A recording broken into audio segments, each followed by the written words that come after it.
Get down on this one, listen.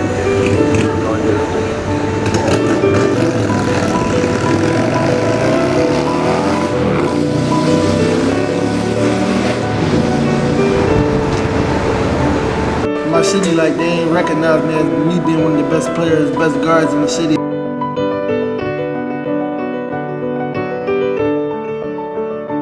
Like, if you either gonna be better than me, but you're not gonna work harder than me. Like, I can't be outworked.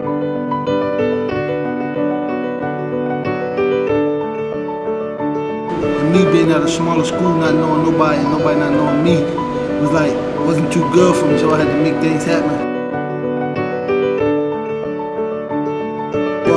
My 10th and 11th grade year at Masborough, I was like scoring the ball with ease, but we wasn't winning. Like my 10th grade year, before I got hurt, I was playing fairly well, averaged about 11 points in Division B. In my junior year, I was averaging about 22, 23 points a game, but we was losing.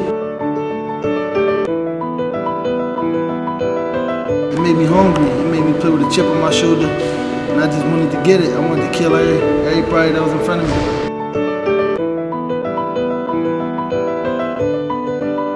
Then I transferred to Esperanza for my senior year to actually be in a better division and be able to win more and become a better point guard, overall point guard.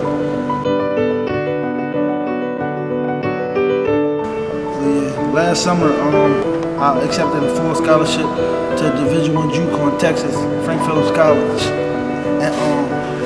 And it's a small school in Borger, Texas. Like nobody knew of us. Like we at the bottom. We never get ranked high in our conference and none of that. Well, me being at Phillips, we play against the South Plains, the Odessas, the Midlands, the Howards, and they like higher schools. Like they get all the exposure and they got all the top guys. So for me being at a small school and playing against all the top guys in the top schools, I get to go each and every night in the conference game, get to take their shine. And that's what I'm aiming for, take their looks, get the offers that they got. You already called me the Bobby Knight of the ghetto.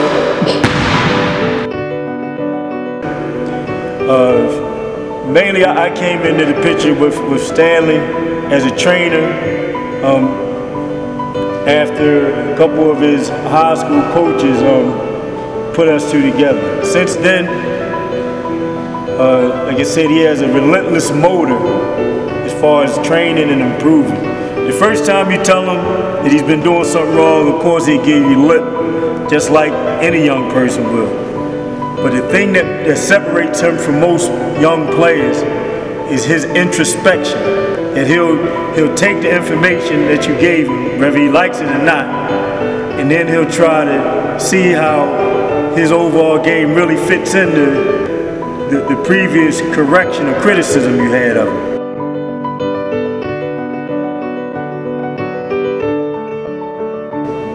He's shown a lot of maturity between his last year in high school and his first year at Phillips. He went away to school, did what he had to do.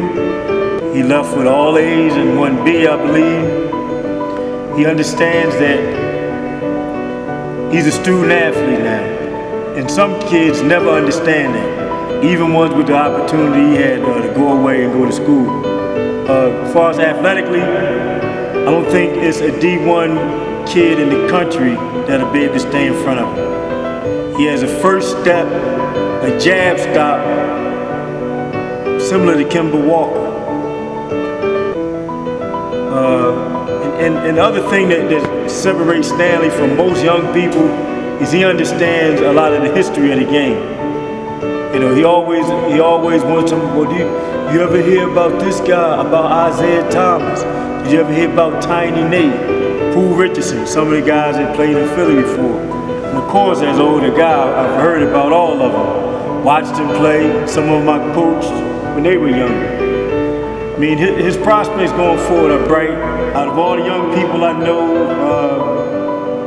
excellent work ethic. You actually have to slow him down.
Dang.